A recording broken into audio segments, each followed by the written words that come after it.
Hello welcome to our channel be prepared guys. ఈరోజు notification చూసుకుంటే మనకి స్టేట్ బ్యాంక్ ఆఫ్ ఇండియా నుంచి notification అయితే రావడం జరిగిందన్నమాట. State Bank of India notification అయితే రిలీజ్ చేసింది. నోటిఫికేషన్లో కొన్ని డీటెయిల్స్ అయితే కొన్ని పోస్టులకు అయితే తీయడం జరిగిందన్నమాట. రిక్రూట్మెంట్ ఆఫ్ స్పెషలిస్ట్ క్యాడర్ ఆఫీసర్స్ని రెగ్యులర్ బేసిస్ మీద మనకి నోటిఫికేషన్ అయితే రిలీజ్ చేశారనమాట. స్పెషలిస్ట్ క్యాడర్ కింద ఇది ఆన్లైన్ అప్లికేషన్స్ మనకు వచ్చేసి 14/9/2024 నుంచి 4/10/2024 మధ్యలో ఈ నోటిఫికేషన్కి అయితే ఎప్పుడైనా సరే అప్లై చేసుకోవచ్చు. ఈ పోస్టులకి అయితే ఈ పోస్టులు వచ్చేసి హై లెవెల్ క్యాండిడేట్స్ పోస్ట్ అనమాట. ఇవి candidates not allowed to apply for more than 1 post. Candidates అనేవి 1 పోస్ట్ కంటే ఎక్కువ సరే అప్లై చేయడానికి వీలు ఉండదు అనమాట. ఇది మొత్తం కూడా చూసుకుంటే పోస్టులు చూసుకుంటే ఓవరాల్గా 1500 పోస్టులు అయితే ఇవ్వడం జరిగింది.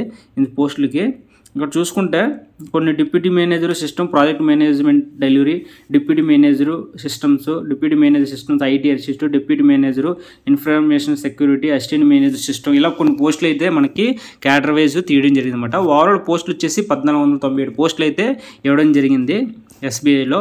ఈ 1497 పోస్టులకి కొన్ని క్వాలిఫికేషన్స్ అయితే ఇవ్వడం జరిగింది. మనకి ఆ క్వాలిఫికేషన్స్ ఏంటి అనేవి సింపుల్గా చెక్ చేద్దాం ఒకసారి. ఇది చూసుకుంటే బేసిక్ క్వాలిఫికేషన్ వచ్చేసి మనకి ఎసెన్షియల్ కింద బీటెక్ చేసి ఉండాలి, లేదా ఎంసీఆర్ ఈక్వలెంట్ చేసి ఉండాలి, లేదా ఎంటెక్ ఎంఎస్సీ కంప్యూటర్స్ చేసి ఉంటే నోటిఫికేషన్కి అయితే అప్లై చేసుకోవచ్చు.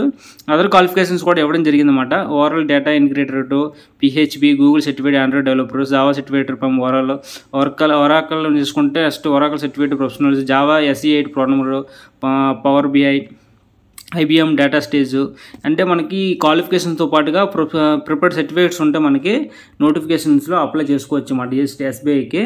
ఈ Oracle data integrated and LC certified implementation specialist ఈ కొన్ని పోస్టులకి అయితే ఈ పోస్టులకి అయితే మనకి బీటెక్ ఉన్న వాళ్ళు అప్లై చేసుకోవచ్చు, లేదా ఎంసీ చేసిన వాళ్ళు అప్లై చేసుకోవచ్చు, ఎంటెక్ చేసిన వాళ్ళు అప్లై చేసుకోవచ్చు, ఎంఎస్సీ చేసిన వాళ్ళు computer science, computer engineering and information technology ఎవరైనా నోటిఫికేషన్కి అప్లై చేసుకోవచ్చు. దాంతోపాటుగా కొన్ని క్వాలిఫికేషన్స్ ఉన్నాయన్నమాట. ఈ క్వాలిఫికేషన్స్ కూడా ఉంటే నోటిఫికేషన్కి అప్లై చేసుకోవచ్చు అనమాట. ఈ విధంగా ఇవ్వడం జరిగింది. ఈ పోస్టులకి నోటిఫికేషన్ డిస్క్రిప్షన్లో పెడతాను, ఒకసారి చెక్ చేసుకొని మీ సూటబుల్ అయితే అప్లై చేసుకుంటారని కోరుకుంటున్నాను. ఇది క్వాలిఫికేషన్స్, నెంబర్ ఆఫ్ పోస్టులకి ఏ పోస్ట్కి ఏ క్వాలిఫికేషన్ ఉన్నదని ఇక్కడ డీటెయిల్ క్లియర్గా అవ్వడం జరిగింది.